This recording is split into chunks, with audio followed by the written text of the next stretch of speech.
नमस्कार, आप लाइव बिहार देख रहे हैं। मैं हूं करिश्मा। चाचा और भतीजा अलग हो गए हैं। पार्टी और परिवार में भी टूट हो गई है। लगातार दोनों के बीच लड़ाइयां चल रही है। ऐसे भी खबरें आ रही थी कि चिराग पासवान अब तेजस्वी के साथ जा सकते हैं, लेकिन इसी बीच एक खबर यह भी आ रही है कि अब चाचा भतीजे में सुलह भी हो सकती है। यानी कि कल चिराग पासवान दिल्ली से पटना पहुंचे। पटना एयरपोर्ट पर उन्होंने पत्रकारों से भी बातचीत की। उसके बाद एयरपोर्ट से डायरेक्ट वो इंडियन मेडिकल एसोसिएशन के राष्ट्रीय अध्यक्ष डॉक्टर सहजानंद के घर पहुंच गए उनसे मिलने। बंद कमरे में घंटों वो दोनों की मुलाकात हुई। इस बीच ये कयास लगाए जा रहे हैं कि चाचा भतीजे एक दूसरे को ठिकाना लगाने के बजाय एक दूसरे के साथ हो सकते हैं। अब देखने वाली बात होगी कि क्या कुछ हो पाता है। आपको बता दें कि डॉक्टर सहजानंद पटना के बड़े सर्जन हैं। इसके साथ ही साथ वो आईएमए के राष्ट्रीय अध्यक्ष है। सब में डॉक्टरों के सबसे बड़े संगठन आईएमए के राष्ट्रीय अध्यक्ष है। इसके साथ ही साथ वो राजनीतिक में भले ही इंटरेस्ट न रखते हो, लेकिन वह राजनेताओं के बेहद ताल्लुक रखते हैं। राजनेताओं के साथ वो बेहद करीब है।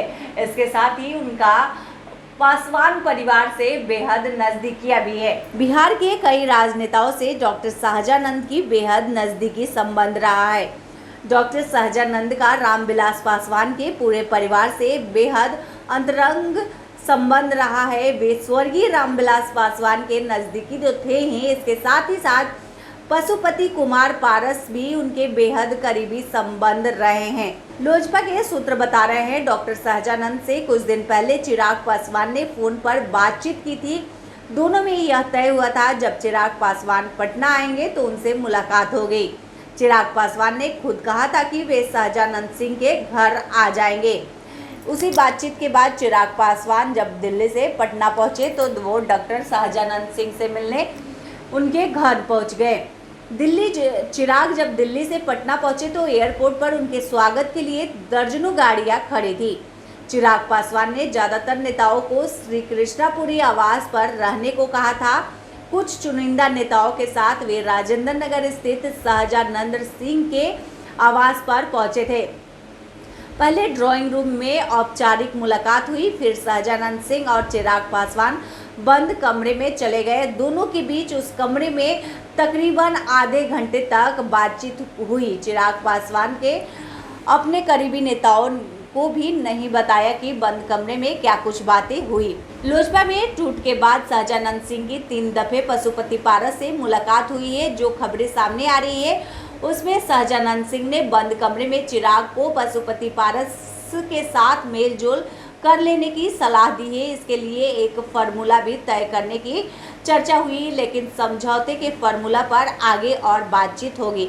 जानकारों की माने तो मंत्री बनने के बाद पशुपति कुमार पारस भी चाहते हैं कि भतीजे से समझौता हो जाए। मंत्री बनने की उनकी इच्छा पूरी हो चुकी है। अगली इच्छा अपने बेटे यश राज पासवान उर्फ मुस्कान को चुनाव लड़ाने की है। उनकी बहुत ज़्यादा इच्छा पार्टी चलाने की नहीं है। सियासी जानकार भी देख रहे हैं कि हालिया दिनों में पशुपति पारस ने चिराग पासवान के खिलाफ बयान देना छोड़ दिया है।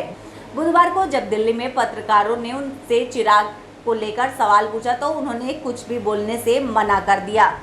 आपको बता दें कि चिराग पासवान ने अपने चाचा से समझौता करने की लाख कोशिश की, इधर पशुपति पारस भी अब चिराग के खिलाफ बयान देने से बच रहे हैं। अब ऐसे में कयास लगाया जा रहा है कि चिराग पासवान और पशुपति पारस एक हो सकते हैं, लेकिन ऐसा कहना जल्दीबाजी होगी। इसके साथ ही आपको बता दें कि परिवार के लोग भी उन्हें मिलाने के लिए काफ़ी कोशिश कर रहे हैं। यही आईएमए के अध्यक्ष से कल चिराग पासवान की मुलाकात बंद कमरे में हुई और इस दौरान सूत्रों से जो जानकारी मिली है उसके मुताबिक सहजानंद सिंह ने चिराग पासवान को पशुपति पारस से तालमेल बैठाने की बात कही है। अब देखने वाली बात होगी कि सहजानंद से चिराग पासवान की मुलाकात कितनी सक्षम होती है।